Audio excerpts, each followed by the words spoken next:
Naminaw kas motor, naglisod og sagkas bakilid anak. Oo, abi nimo anak. Muna gitaw niya sagkas bakilid anak ang motor. Oo. Patawa lagi na nako anak. Tinuod dito ba kagikan sa ibabaw ganina anak. Oo. Hala wa ka kablis ganina. Blis usa. Taga Santo iho ko. Wa ka kablis ka ganina. Taga Santo anak. Kaluyan kas Ginoo permi anak ko.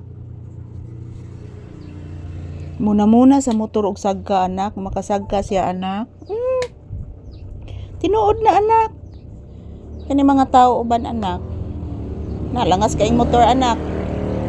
Mama, lapti ka mama. Lapti ka mama. Salamat anak. Naminaw kas motor na?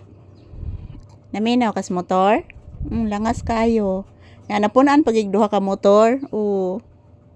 Katong unang motor nga ni sagka anak, nag-aginod anak. Hinay ka kat sa bakilid anak.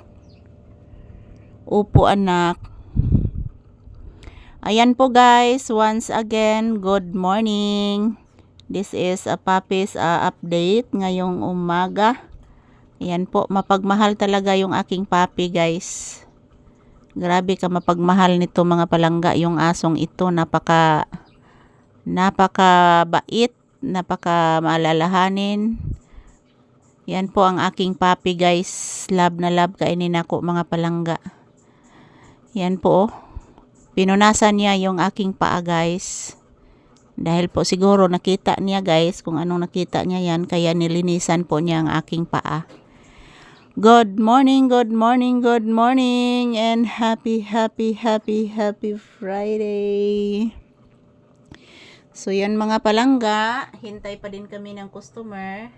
Dito lang po muna kami magtambay ni Papi sa loob ng bahay guys, sa loob ng tindahan. Yan po guys, nasira. Hindi po ako nakakonsentrate kasi po yung kahoy nasira talaga guys yan. Grabe mga palangga. Sira. Dahil po sa kasagsagan ng ulan guys, nasira. Yan po guys. Abi ninyo guys, gool kay ko mga palangga. Tingnan nyo po yung aking sira oh. Nalulungkot talaga ako mga palangga. Kung saan ako kukuha ng pera para pambili ng pambili ng materialis ng mga kahoy at sin dito sa tindahan. Kasi yung pera na matanggap ko guys dito, binibili lang po namin ng pagkain. Binabayad ng kuryente at tubig. Kasya lang po talaga. Kaya hindi po ako nakabili ng mga materialis sa tindahan. So yan, pray lang po guys. And thank you for always watching. I love you all. So ingon ani gining kinabuhi mga palangga.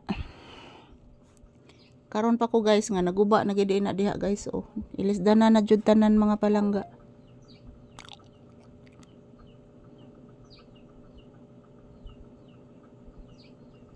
Ilisdana na gid guys. Nagitay mahimo ani mga palangga, ilisda na lang jud ni. Ayan, good morning. Mao naman gid ni guys. Ilisan ta na lang na mga palangga para way daghang langas. Mao naman gid na guys. Ato na lang gid nang ilisan. So thank you for always watching, and yan po ang update ni Papi. Relaxing lumod lang si Papi guys. Na nandyan po sa kaniyang paboritong higaan. Dito po higaan po namin dito. Yan po, as usual, naghihintay pa din kami ng customer guys. So good morning and happy Friday ka na tong tanan. Happy blessed Friday, and yan, magdasal lang po tayo palagi guys. Thank you.